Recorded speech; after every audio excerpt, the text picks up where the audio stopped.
రోడ్డుపై ఒక్క క్షణం నిర్లక్ష్యం ఒక కుటుంబాన్ని జీవితాంతం వెంటాడే విషాదంగా మారుతుందనే చేదు నిజాన్ని ప్రజలకు గుర్తు చేయాలనే లక్ష్యంతో తెలంగాణ పోలీస్ శాఖ ప్రతిష్టాత్మకంగా చేపట్టిన అరైవ్ అలైవ్ రోడ్డు భద్రత అవగాహన కార్యక్రమం జోగులాంబ గద్వాల్ జిల్లాలో విస్తృతంగా కొనసాగుతోంది. తెలంగాణ రాష్ట్ర డీజీపీ బి శివధర్ రెడ్డి ఆలోచనలతో రోడ్డు భద్రతా మాసోత్సవాల్లో భాగంగా రాష్ట్ర ముఖ్యమంత్రి రేవంత్ రెడ్డి చేతుల మీదుగా జనవరి 12న ప్రారంభమైన ఈ కార్యక్రమం ప్రమాదాల నివారణే లక్ష్యంగా ప్రజల మధ్యకు చేరింది.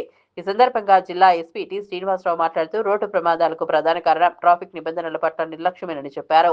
హెల్మెట్ లేకుండా ద్విచక్ర వాహనం నడపడం, సీట్ బెల్ట్ ధరించకపోవడం, అధిక వేగం మద్యం సేవించి డ్రైవింగ్ చేయడం, సెల్ ఫోన్ మాట్లాడుతూ వాహనం నడపడం వంటి అలవాట్లు ప్రాణాలతో చెలగాటమేనని అన్నారు. కల్పించడం జరిగింది. Second day markets, public places and మాల్స్లో కూడా రోడ్ సేఫ్టీ గురించి ప్రజలకు అవగాహన కల్పించడం జరిగింది. అదేవిధంగా ఇండస్ట్రియల్, ట్రాన్స్పోర్ట్ సెక్టార్ నందు రోడ్ సేఫ్టీ గురించి అవగాహన కల్పించడం జరిగింది.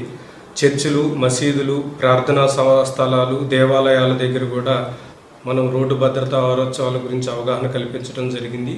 ముఖ్యంగా ఈ 10 రోజుల ప్రోగ్రాంలో డ్రంక్ అండ్ డ్రైవ్ని నిరోధించడంలో, అదేవిధంగా ట్రాఫిక్ నియమాలు పాటించే విధంగా, ప్రతి మోటార్ సైకిల్ రైడర్ కూడా హెల్మెట్ ధరించే విధంగా, 4 వీలర్లో పాసింజర్స్ అదేవిధంగా డ్రైవర్స్ కూడా సీట్ బెల్ట్ ధరించే విధంగా, రాంగ్ రోడ్ డ్రైవింగ్ చేయకుండా, డ్రైవింగ్ చేసేటప్పుడు మొబైల్ ఫోన్ వాడకుండా, అదేవిధంగా ర్యాష్ డ్రైవింగ్ చేయకుండా అన్ని రకాలుగా ప్రజలకు అవగాహన కల్పించడం జరిగింది.